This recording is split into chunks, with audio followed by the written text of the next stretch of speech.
everyone, this is a recap and review of Dress to Kill, and this is going to be very short because my camera is dying and I can't find the charger. Also, it's 2 o'clock in the morning and I have to be up in 4 hours. And also, this is about a week late, 2 weeks late.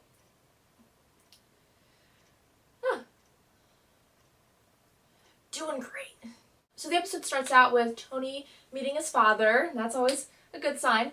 And so naturally someone dies within the first 5 minutes, meaning him. So Tony kills him. Would we expect anything else when Tony's father's around? Can't just walk away. Not have a crisis. So of course Tony's benched. Tony should just take the week off whenever his father comes to town because he never works for it anyway. Senior only remembers seeing Tony pointing a gun at the guy and he doesn't know who pulled the weapon first. Could it be any other way? So the guy Tony killed was a private investigator named Bodine, who literally seems like a character from Who Framed Roger Rabbit. But as it turns out, Senior may have a little Jessica Rabbit of his own. And from what McGee and Bishop see, Jessica may be having a litter of her own. I always forget her name is Ellie. Always. I'm like, who is Ellie? Oh, that's right. Bishop has a first name. So I was reading a summary, and one of the sentences said something along the lines of, naturally, Tony is sitting in the bullpen all by himself, and I'm not sure if that's in regards to this scene or this season as a whole. It really could go either way. One thing that really bothered me about this episode is that they could not just mention you-know-who by name. It was like, who was that girl? I heard that girl laugh. I think she worked here for like 8 years. We saw some character development. I think she was a girl, Xenon or something. There's my best friend, Bishop. How are you? Oh, honey. Besties. So Gibbs stands up for Tony and is like, well, obviously your son's mad. He kind of knocked up a woman. Yeah. Still getting more action than Tony. Wasn't there supposed to be some weird storyline where Tony fell in love with the man? I meant to say woman, but again, I don't know who season 11 Tony is, so why not? Season 11, Denozo becomes a flaming homosexual. But I think he was supposed to fall in love with a woman that his father was dating, and I'm glad that's not happening because 1, weird, 2, why? And 3, I don't think his wife would like it if she came back from Israel and he had a girlfriend. You know what makes me really sad? Like, what if Ziva came back and just had like a husband and like 3 kids and was like, screw you, Tony. You loser. Season 12.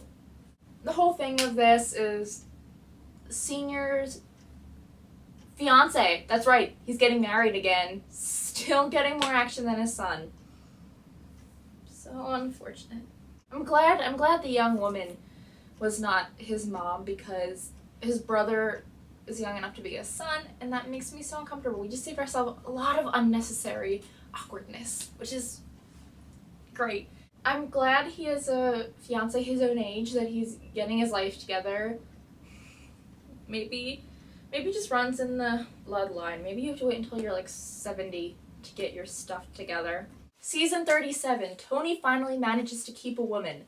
Other exciting storylines from this season include McGee finally signs up for Life Alert, Bishop gets that long-awaited hip replacement, and Gibbs, he's still alive. And so Tony ends up being okay with his fiance, and the main moral of the story is that the culprit is always the woman we saw crying for 3 seconds in the beginning. So on the whole, it was good. It was pretty much the average Senior episode. It was irritating at times, just because they just breezed over that Israeli that used to work there forever ago. She had no impact on their lives. I'm kind of waiting for CBS to start like digitally removing her out of all the reruns they were showing because apparently she just doesn't exist. It just kind of felt like, I don't know, it just blended in with the rest of the season. Like, the season just kind of feels like one big sigh. like, that's good. This was supposed to be short, but now I'm ranting. One of my favorite writers from this show tweeted saying that this felt very reminiscent of season 1 NCIS, and I could not agree more. I haven't seen many episodes of season 1 NCIS because I didn't like it very much. It does not interest me very much. And but from what I've seen, I definitely see it. It's just so not the same. And even like season 2 Kate episodes were so much better than this. It's so weird. It's like every episode of this season, except for the first 2, and maybe the first handful after that, just like blurred together. I honestly could not distinguish the Christmas episode on. Every season, a good chunk of the middle episodes, usually from the Christmas episode to where they start the finale arc, those are usually a blur, with the exception of like the winter premiere. Usually from the winter premiere, usually the episode after, or 2 episodes after the winter premiere to the part where they start the finale arc, they're usually like a blur. But this is just, it's not even like a blur. This season is just like a little smudge. I'm crossing my fingers that they can recover in the finale arc, because next week is episode 17, about 17, 18, 19. So like 3 more episodes until things start to get real. And no, this isn't me being like, my voice just cracked. I'm really emotional right now. It's not me just being like, I hate this because Ziva isn't here. It's me saying, I don't think it has the same feel as the others, because there are episodes from Ziva time that I really don't like. Like, have you guys ever seen Obsession? That's a hella weird episode. I scripted a review for that a while back, but just never filmed it because I couldn't get through the episode because I just dislike it that strongly. I'll probably do that in the summer. A year later than it was originally intended to be up. That's shocking. I never post anything late. Or just, I didn't like the namesake, stuff like that. Like 14, 15, 16, 17. They kind of get a little indistinguishable, but I still remember them. This, I'm like, I remember Bishop sketching a clown, and Tony joining a men's support group after banging a tennis player. Let's try and guess the finale arc. Something's gonna go down with Bishop. Please, please, please, please, do not, please, just do not, no, do not, no, not take what I'm about to say as 100% fact. But I think maybe that the rest of the cast, except for Bishop obviously, I think their contracts expire this year.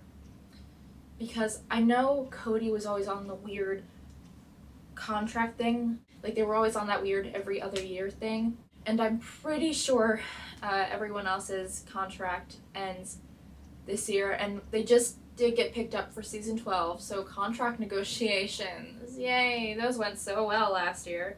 Contract negotiations are always fun. I think Emily Wickersham is going to get signed.